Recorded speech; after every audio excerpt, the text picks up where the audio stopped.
بسم اللہ الرحمن الرحیم ایاک نعبد و ایاک نستعین۔ میرے پاکستانیوں، آج کل جو پریشر اور جو ظلم تحریک انصاف کے اوپر کیا جا رہا ہے تو اس کی تو خیر پاکستان میں تو کوئی مثال نہیں ہے۔ تھوڑے سے لوگوں کے اوپر ماضی میں ضرور ہوا، لیکن اتنے زیادہ لوگوں سے، یعنی 10,000 لوگ جیل میں ڈال دیے ہمارے جو بھی سپورٹر ورکر جس کا پتہ چلتا ہے تحریک انصاف سے کچھ، اس کو جیل میں ڈال دیتے ہیں۔ لیکن صرف یہی نہیں کیا، ان میں سے کئیوں پہ تشدد کیا، اور تشدد ان لوگوں پہ کیا جتنے وہ تحریک انصاف کے ساتھ کھڑے ہیں اور وہ کہتے ہیں کہ ہم اس کو نہیں چھوڑیں گے، ان کے اوپر اور زیادہ ہر قسم کا ظلم بھی کیا جاتا ہے، تشدد بھی کیا جاتا ہے۔ میں نے ویڈیوز دیکھی ہیں اعجاز چودھری کی، ڈاکٹر یاسمین راشد، شہریار افریدی، عمر چیمہ، میاں محمود رشید، یہ جب نکلتے ہیں عدالت کے لیے، جب ان کو لے کے جاتے ہیں تو کیونکہ وہ سٹیٹمنٹ دیتے ہیں کہ ہم کھڑے ہیں پارٹی کے ساتھ، ان کے اوپر کئیوں پہ تشدد کیا گیا، اعجاز چودھری پہ کیا گیا، میاں محمود رشید پہ کیا گیا، اور پھر ہمارے ساری یا لیڈرشپ جیل میں ہیں اور یا لوگ چھپے ہوئے ہیں، اور خاص طور پہ جو کہ ٹکٹ ہولڈرز ہیں۔ اب یہ ٹکٹ ہولڈرز کے پیچھے پڑے ہوئے ہیں کہ کسی طرح ان کو پی ٹی آئی سے دور کریں، اور کئی کر چکے ہیں۔ کئیوں نے کہا جی وہی جو ہاتھ کھڑا کر کے جی ہم تو پاکستانی فوج کے ساتھ ہیں، ہم تو 8-9 مئی کو بڑی اس کی مذمت کرتے ہیں اور ہم پارٹی چھوڑ رہے ہیں، سب کچھ معاف ہو جاتا ہے ان کا۔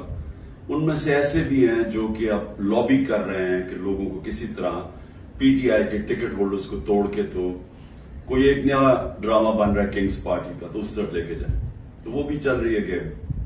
لیکن جو لوگ چھپے ہوئے ہیں، جن کو پھر ان کے گھروں پہ اٹیک ہوتا ہے اور گھر توڑے جاتے ہیں، دریشکس پوری فیملی ہے پولیٹیکل، ان کے انہوں نے جو ان کا فارم ہاؤس ہے وہ توڑ دیا، اور ہمارے عمر ایوب کے گھر میں گھس گئے، وہ ابھی عاطف خان ہمارے اس کا اسلام آباد میں گھر ہے، وہاں گھس گئے، ادھر ڈھونڈ رہے ہیں، وہ سارے جو چھپے ہوئے ہیں، نوکروں کو لے جاتے ہیں اٹھا کے، اور پھر رشتہ داروں کے پاس پہنچ جاتے ہیں، خواتین کا دھمکی دیتے ہیں کہ ہم آپ کی عورتوں کو اٹھا لیں گے۔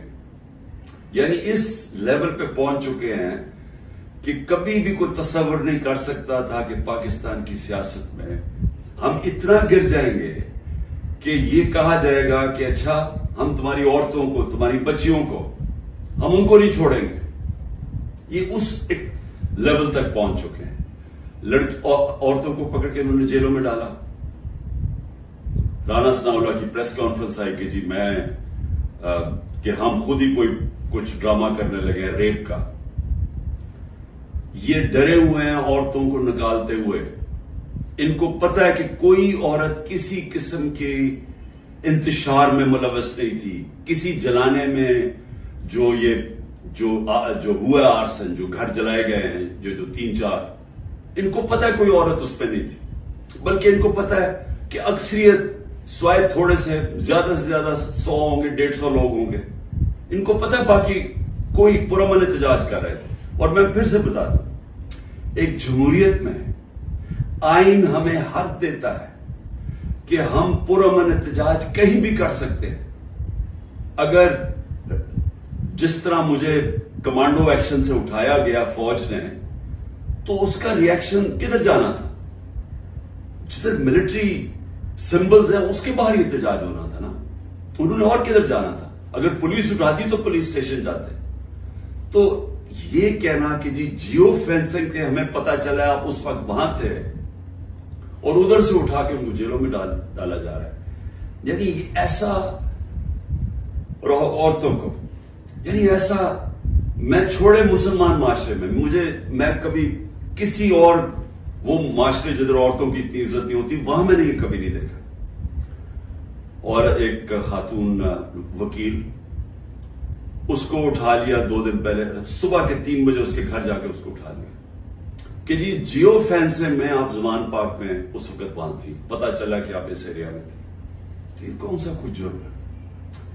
دیکھیں ابھی بھی مجھے پتا ہے کہ میری سپیریئر جوڈیشری بہت پریشر میں ہے، مجھے پتا ہے کہ ججز کو بھی فون کالز آ رہی ہیں، نامعلوم فون کال کہ ہم یہ کر دیں گے، تمہاری یہ فائل ہے، ہم تمہیں یہ کر دیں گے، تمہارے بچوں کے پہنچ جاتے ہیں۔ یہ مجھے پتا ہے کہ اس وقت جوڈیشری کے اوپر وہ پریشر ہے جو کبھی پہلے نہیں تھا، اور مجھے یہ بھی پتا ہے کہ سارے ملک کے اداروں کو صرف استعمال کیا جا رہا ہے ایک کام سے، کہ کسی طرح تحریک انصاف کو ختم کیا جائے۔ ایف آئی اے کا سارے کام ختم ہے، وہ بھول گئے ہیں کہ شہباز شریف نے 16 ارب روپے کا ایف آئی اے نے اتنا بڑا اوپن اینڈ شٹ اس کا کرپشن کیس پکڑا تھا، مقصود چپراسی والا۔ ایف آئی اے کو پتا ہے کہ 4 وہ گواہ بھی مر چکے ہیں، سب کو ہارٹ اٹیک ہو گیا۔ ان کو پتا ہے کہ ان کا ایک بڑا زبردست آفیسر ڈاکٹر رضوان وہ بھی ہارٹ اٹیک سے مر چکے، لیکن ایف آئی اے کو کوئی اور کام نہیں۔ تحریک انصاف کے اوپر کیسے کیسز ڈھونڈنے ہیں اور کیسے ان کے لوگوں کے اوپر انتقامی کارروائی کرنی ہے۔ نیب کا کام اب یہ ہو گیا ہے، جب سے وہ ان کے پچھلے نیب کے چیئرمین جنہوں نے کہا کہ میں یہ غلط کام کرنے کے لیے نہیں تیار ہوں، ریزائن کیا، اور سنا نیب نے اس کو سٹینڈنگ اوویشن دی جب وہ جا رہا تھا، اس کی جگہ جس آدمی کو لے کے آئے ہیں، اس کا بھی کام ہے کہ نیب کو استعمال کرو، کسی طرح تحریک انصاف کو ختم کرو، ان کے اوپر کیسز کرو۔ پولیس، یہ پہلی دفعہ ہوا ہے کہ میں نے اپنے جو ہمیں خبریں آئی ہیں جیلوں سے بھی، ہمارے جو لوگ جن کا واسطہ پڑا پولیس سے، یہ پہلی دفعہ میں نے سنا ہے کہ انہوں نے یہ کہا کہ اکثریت پولیس بالکل خوش نہیں ہے جو ان سے کروایا جا رہا ہے۔ اکثریت، جو پولیس کی اکثریت ہے، وہ سمجھتے ہیں کہ بہت بڑا یہ ظلم کیا جا رہا ہے، اندر گلو بٹ انہوں نے گھسائے ہوئے ہیں، اور پیچھے سے نامعلوم افراد کا پریشر آتا ہے، ان کی وجہ سے یہ کام کر رہے ہیں۔ تو اس کا مطلب پولیس جس کا کام اس ملک میں مجرموں کے پیچھے جانا، وہ سب کچھ بھول چکے ہیں۔ ان کا صرف 1 پوائنٹ ایجنڈا ہے، نیچے تھانے لیول کے اوپر کوئی تحریک انصاف کا ملے، نچلے لیول پہ آپ اگر وہ کوئی کسی کی سمپتھی بھی ہے تحریک انصاف سے، ان کو کسی طرح ہٹایا جائے، اس لیول پہ پہنچے ہوئے۔ اور جو کرتے ہیں، جب ایک ہی خبر آتی ہے کہ گھر توڑ دیتے ہیں، چیزیں توڑ دیتے ہیں، دھمکیاں دیتے ہیں، بزنسز بند کر دیتے ہیں، بزنسز کے اوپر پہنچ جاتے ہیں، روزگار بند کر دیتے ہیں، تو میرا سوال ایک ہے کہ اتنی زیادہ، اتنے پریشر کے باوجود کیا وجہ ہے کہ چند لوگ چھوڑ کے گئے ہیں؟ ہمارے ٹکٹ ہولڈرز پنجاب میں دیکھ لیں، کتنے لوگ چھوڑ کے گئے؟ یعنی اس طرح کا ظلم جو کبھی ہوا نہیں ہے، کیوں نہیں چھوڑ کے جا رہے لوگ؟ اس کی 2 وجوہات۔ ایک، اس باری ٹکٹس میں نے خود دیے ہیں، زیادہ تر انٹرویو کیے ہیں، میں نے اپنی پوری کوشش کی ہے کہ نظریاتی لوگوں کو ٹکٹس دیے جائیں، اور اس باری زیادہ تر جو لوگ ہیں جن کو ٹکٹس ملے ہیں، پنجاب کی میں بات کر رہا ہوں، وہ نظریے پہ کھڑے ہیں۔ لیکن دوسرا ایک اور بھی فیکٹر ہے، میں نے ایک کا مجھے میسج آئی کہ میرے اوپر بہت پریشر ہے، انہوں نے میری بزنس بند کر دی ہیں، انہوں نے اب فیملی کے اوپر آ گئے ہیں، پتہ ہے جی آپ کی بیٹی کی یہ ادھر شادی ہوئی ہے، اس کے اوپر بھی اس کو بھی تنگ کرنے پہ آ گئے، تو جی میرے پہ بہت پریشر ہے۔ تو میں نے کہا پھر چھوڑ دو، میں نے کہا یعنی تمہاری اگر برداشت سے باہر ہے تو چھوڑ دو۔ وہ کہتا ہے جی اگر میں نے چھوڑا، مجھے سارا جو میرا علاقہ ہے، انہوں نے کہا اگر تم نے پی ٹی آئی کو چھوڑا تمہیں ووٹ ہی نہیں دیں گے۔ سو یہ اب سمجھنے والی بات ہے کہ لوگوں کو یہ احساس ہو گیا ہے کہ اس وقت جس نے چھوڑا اس کی پالیٹکس ختم، اور جو چھوڑ کے گئے ہیں ان میں سے کئی لوگوں کو تو ہم نے ٹکٹ سے نہیں دیے تھے، تو ان کو تو ویسے ہی یعنی چھوڑنا ہو تو ڈرامے کیے ہیں، اور کئی جو چھوڑے ہیں ان کو ہم نے ٹکٹ سے نہیں دینے تھے۔ لیکن جو اس کو ٹکٹس مل چکے ہیں، سوال یہ ہے کہ یہ کیوں نہیں چھوڑ رہے؟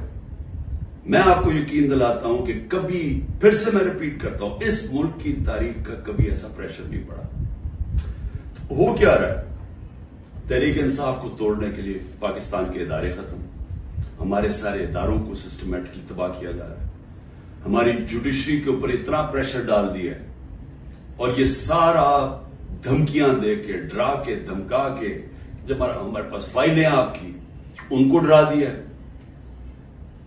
ادارے جس طرح میں نے کہا پولیس، وہ ویسے اس کا ون پوائنٹ ایجنڈا پکڑ کے تحریک انصاف کے لوگوں کو جو بھی ہو جدھر بھی ملے پکڑ کے اندر ڈال دو۔ اور اس کے علاوہ جو جن اداروں نے اس ملک میں کرائم روکنی ہے ان کا کام لگا دیا، جس طرح ایف آئی اے، نیب ہے، ان کا کام لگا دیا کہ صرف پارٹی کو ختم کرو۔ تو میں اب سمجھنا چاہتا ہوں کہ جا کے ادھر رہے ہیں آپ، یعنی چلیں، میں نے جس طرح کہا کہ میں بات چیت کرنے کے لیے تیار ہوں، مجھے سمجھائیں تو صحیح کہ آپ کہہ رہے ہیں کہ عمران خان کو ہم نے کاٹا ڈال دیا ہے، تو اس کے بعد جانا کدھر ہے ہم نے؟ یعنی کوئی روڈ میپ تو ہوگا نا۔ تو میں روڈ میپ ابھی تک جو سمجھ رہا ہوں وہ یہ ہے کہ ایک کنگز پارٹی تیار کر رہے ہیں کہ یہ جو تحریک انصاف کے جو بھی لوگ نکلیں گے ان کو اس پارٹی میں ڈال دیں گے، اور پھر یہ سیٹیں بڑھ جائیں گی نون لیگ، پیپلز پارٹی، کیونکہ نون لیگ کا تو ان کو پتا کہ گھوڑا بیٹھنے والا ہے، وہ جلسے کرتے ہیں، وہ لوگ ہی نہیں آتے۔ پبلک کی ان کو سمجھ آ گئی ہے کہ پبلک نون لیگ، کیونکہ نون لیگ جڑی ہوئی ہے یہ سارے ظلم کے ساتھ، وہ ان کو نقصان، ایک تو اس کا نقصان ہو رہا ہے، دوسرا معاشی طور پہ بیٹھ کے ملک جو روپیہ ہے، جو جس طرح ہر روز روپیہ گر رہا ہے تو ملک تباہی کی طرف جا رہا ہے، جو مہنگائی بڑھتی جا رہی ہے، تو مہنگائی تو ہر اب انسان کو گھر میں افیکٹ کر رہی ہے، مڈل کلاس کو، ہر تنخواہ دار کو افیکٹ کر رہی ہے مہنگائی۔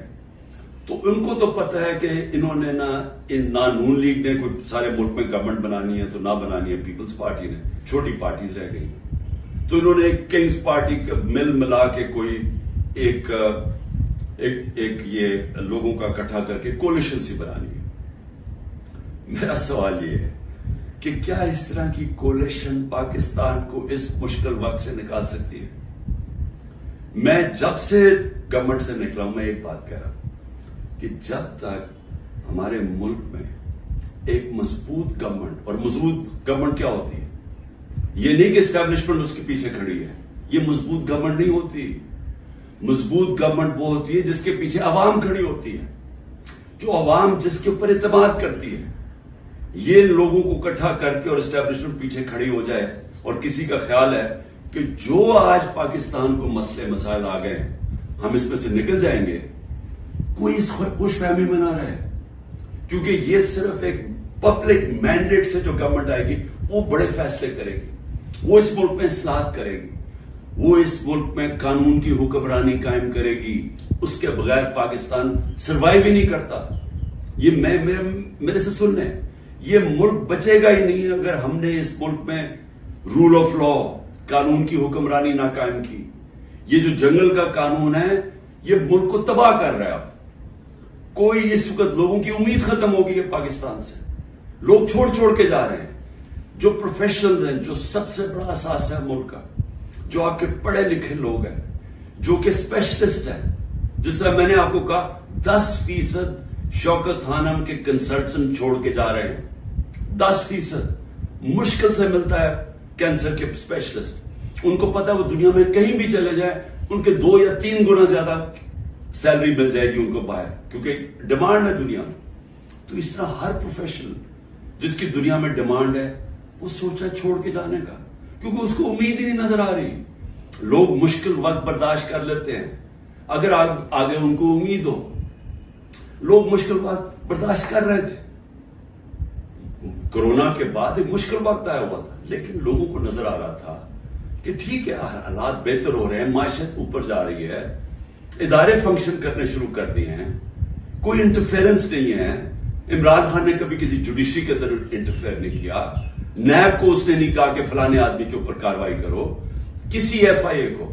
میرا جو میں نے ثناء اللہ ہے وہ آئی جی، میرے خیال میں ابھی پتہ نہیں کدھر پوسٹڈ ہیں، آئی جی تھے، ایک دفعہ کہو کہ میں نے کبھی کسی کے خلاف انتقامی کاروائی کا کہا۔ ہمارے سارے 95% کیسز پرانے تھے۔ یہ بولتے ہیں نون لیگ والے کہ جی اب ہم نے بھی بڑا سفر کیا ہے، اب آپ کریں۔ آپ کے 95% آپ کے اپنے دور میں بنائے گئے تھے کیسز، اسحاق ڈار آپ کے دور میں بھاگا تھا, نواز شریف کے بیٹے آپ کے دور میں بھاگے تھے, نواز شریف کی کنوکشن پینما میں آپ کے دور میں ہوئی تھی, مریم کی اور نواز شریف کی. تو یہ ہمیں نہ کہیں, یہ سارے کیسز پرانے آ رہے تھے. آپ میرے سے این آر او مانگ رہے تھے, آپ میرے سے یہ کہہ رہے تھے کہ ہم نے چوری کیا, ہم کوئی خاص مخلوق ہے الگ, ہمیں معاف کر دیں. ہم نے صرف ہمارے دور میں شہباز شریف کے کیس بنا تھا, مقصود چپڑاسی والا 16 ارب اور 8 ارب جو اس نے منی لانڈرنگ کی تھی کہ باہر سے پاپڑ والا اور ان کے نام پہ اور چینی والا کے نام پہ انہوں نے فراڈنٹ پیسے بلوائے تھے. اس کے علاوہ ہمارے کوئی کیس نہیں تھے, ہم آن گوئنگ کیسز تھے, اور ہم نے کبھی کسی سے ظلم نہیں کیا, ہم نے کبھی عورتوں کو نہیں اٹھایا, ہم نے کبھی گھروں کے اندر نہیں گھس کے دروازے توڑ کے اور ساری گھر تباہ کیا, ہم نے کبھی لوگوں کو, کارکنوں کو اس طرح کے جیلوں میں نہیں ڈالا, کسی پر تشدد نہیں کیا. پوچھیں کسی سے, ایک آدمی بتایا کہ ہم نے تشدد کیا. مریم نے جا کے اٹیک کر دیا نیب آفس کو, پتھر مارے انہوں نے, بتائیں کتنے لوگوں کو اپنے اینٹی ٹیررزم کوڈ پہ پڑھا. یہ کیا مریم کے اوپر کوئی کیس ہوئے؟ تو یہ ہمیں نہ کہو کہ جناب آپ کے اوپر یہ گزری, یہ کبھی کسی پارٹی کی تاریخ میں پاکستان میں نہیں گزری. یہ پارٹی کو کبھی ختم کرنے کی کوشش ہے, جو پوری طرح سارے اسٹیٹ کے ادارے لگے ہوئے ہیں اس پارٹی کو ختم کرنے کے لیے. لیکن پارٹی ایسے ختم نہیں ہوتی, کیونکہ پارٹی لوگوں کے دلوں میں چلی جاتی ہے, اس کا آپ کچھ کر ہی نہیں سکتے. جو مرضی آپ کریں گے, لوگوں کے جب فیصلہ کر لیتی ہے عوام, تو یہ جو ٹکٹ ہولڈرز ہیں ہمارے سارے, ان سے پوچھیں, جب ان سے انٹرویو کریں, جب آپ ان کو تنگ کر رہے ہیں تو پوچھیں تو صحیح کہ اتنا آپ کے اوپر پریشر ہے, کیوں نہیں چھوڑ رہے. ان میں سے کہیں گے کہ ہم نظریاتی طور پہ اس کے ساتھ ہیں, ہم کسی اور پارٹی پہ نہیں جائیں گے. ساتھ یہ بھی آپ کو کہیں گے کہ ہمیں کوئی ہمارے حلقے میں ووٹ نہیں ڈالے گا, ہماری سیاست ختم ہو جائے گی. ابھی جو پہلے ہوا تھا 16 جولائی کو جو بائی الیکشن ہوئے تھے, وہ لوٹے سب اڑ گئے تھے, لوگوں نے ان کے خلاف ووٹ دی تھی. اور اب اس سے بھی زیادہ برے حالات ہیں, کیونکہ لوگوں کو غصہ ہے جو ہو رہا ہے. اس وقت عوام غصے میں ہے, لیکن گھبرائی ہوئی ہے, کیونکہ کبھی اس طرح کا کریک ڈاؤن دیکھا ہی نہیں ہے. تو میرا آخر میں اپنی عوام کو پیغام ہے, کیونکہ مجھے پتا ہے بڑا مشکل ہے, اور آپ گھبرائے ہوئے ہیں, آپ میں خوف پیدا کیا گیا. یہ جو باہر نکل کے کوئی تحریک انصاف کا نام سنتا اس کو جیل میں ڈال دیتے. لیکن بھئی آپ اپنی قوم سے یہ کہتے, دیکھیں میں آپ کے سامنے بیٹھا ہوں, اگر کسی کو سب سے زیادہ خطرہ ہے وہ مجھے خطرہ ہے, جان کو تو میری خطرہ ہے. انہوں نے یہ کیا, دو میرے اوپر اٹیک, قتل کرنے کے واردات ہو چکی ہیں. مجھے پوری طرح پتا ہے کہ ایک دفعہ یہ اور کریں گے, کیونکہ ان کو ڈر یہ ہے کہ جیل میں بھی عمران خان بڑا مشکل رہے گا ان کے لیے, تو ایک اور حملہ ہوگا. میں تیار ہوں. انہوں نے میری جو کرنل عاصم میری سیکیورٹی کے ہیڈ تھے اس کو اغوا کر لیا, وہ غائب ہو گئے. جس نے میری سیکیورٹی کا دھیان رکھ رہے تھے وہ 3-4 دن سے وہ غائب ہے, اس کو بھی اٹھا لیا. جو گاڑیاں تھی میری سیکیورٹی کی, وہ گاڑیوں کو انہوں نے اندر امپاؤنڈ کر دیا, اور ان سے پوچھے عدالت تو کہتی جو ہمیں پتہ ہی نہیں کدھر گئی. تو سب سے زیادہ تو خطرہ مجھے ہے. کیا آپ کو لگ رہا ہے کہ میں پیچھے ہٹوں گا؟ میں کیوں نہیں پیچھے ہٹوں گا؟ کیونکہ میرے سامنے 2 راستے ہیں. ایک ہے یہ خوف کی فضا بنا کے ہمیں غلام بنا رہے ہیں, صرف مقصد یہ ہے کہ ہم بھیڑ بکریوں کی طرح یہ طاقت کی حکمرانی مان لیں. یہ سب نے کیا ہے, یہ فرعون یہ کرتا تھا, خوف اتنا پھیلا کے لوگوں کو غلام بنایا ہوا تھا. یہ یزید نے کیا تھا, کوفہ کے لوگوں کے اوپر اتنا اس کا خوف تھا اس کے ظلم کا کہ انہوں نے حضرت امام حسین کی مدد نہیں کی.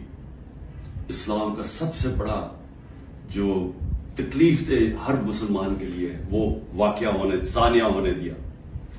ہر دنیا کی تاریخ کا یزید یا ڈکٹیٹر وہ ہمیشہ خوف کے ذریعے لوگوں کو کنٹرول کرتا ہے, انسانوں کو کنٹرول کرتا ہے. اور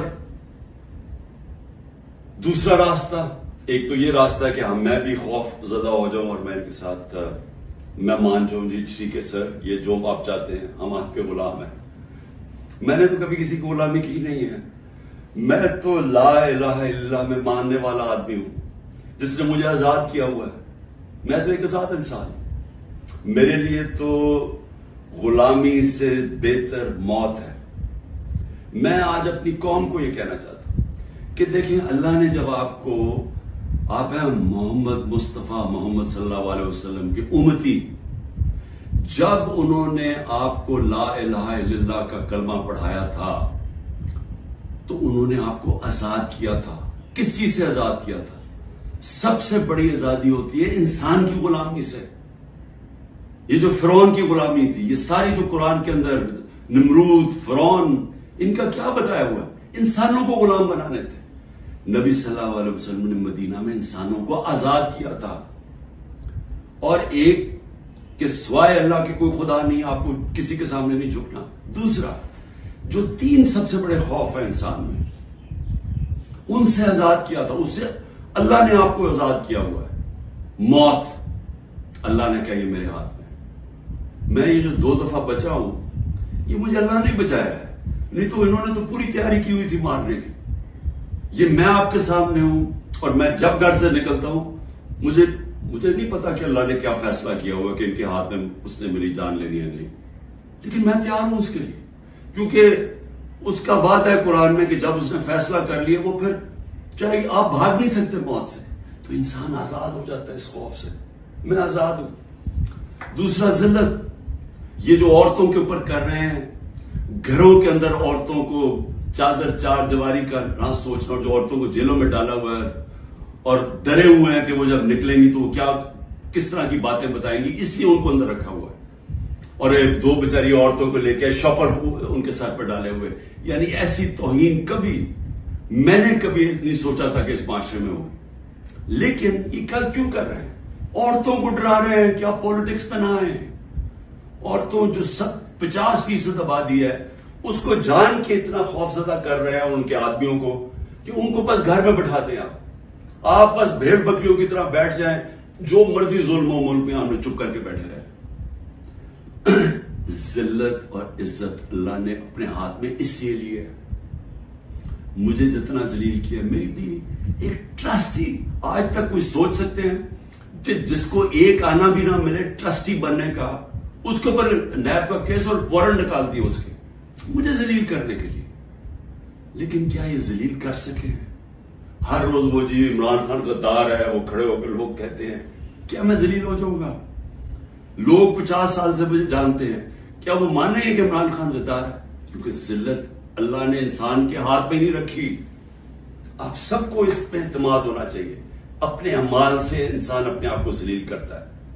اللہ کبھی اس آدمی کو ذلیل نہیں ہونے دیتا جس کو دوسرا آدمی بدنیتی سے دوسرے انسان ذلیل کرے. یہ دنیا کی تاریخ ہے. نہیں تو ہر طاقتور آدمی عزت دار ہوتا اور ہر بیچارہ کمزور ذلیل ہوتا.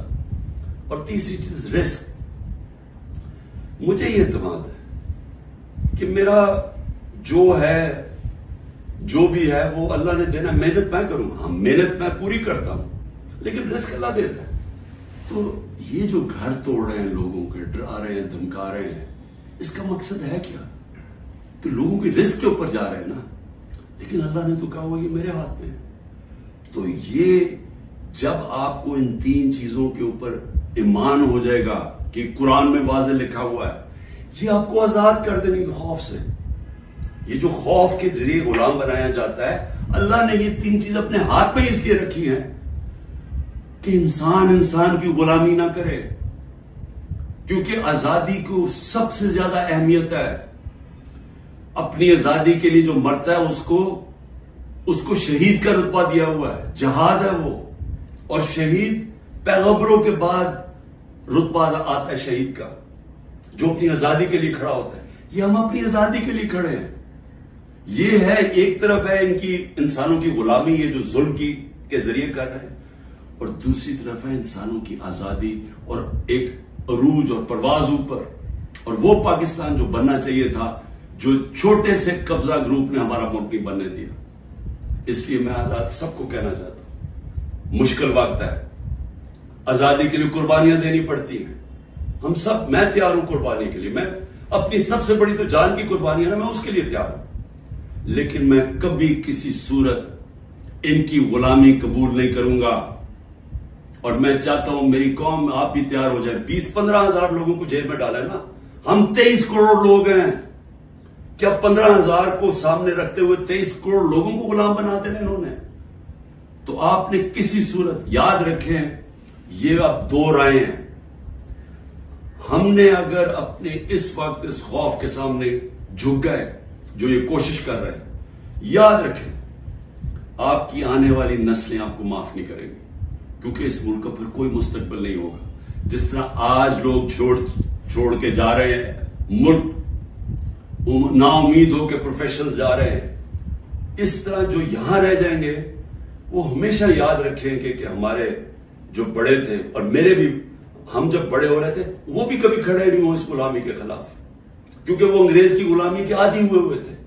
تو انگریز آزادی تو ملی نہیں صحیح طور پہ, ہر وقت طاقت کی غلامی کی ہے یہاں اس ملک میں. یہ ہے وہ وقت ہم اپنی حقیقی آزادی کے لیے جدوجہد کریں. کبھی آپ نے اس سے پیچھے نہیں ہٹنا. شکریہ.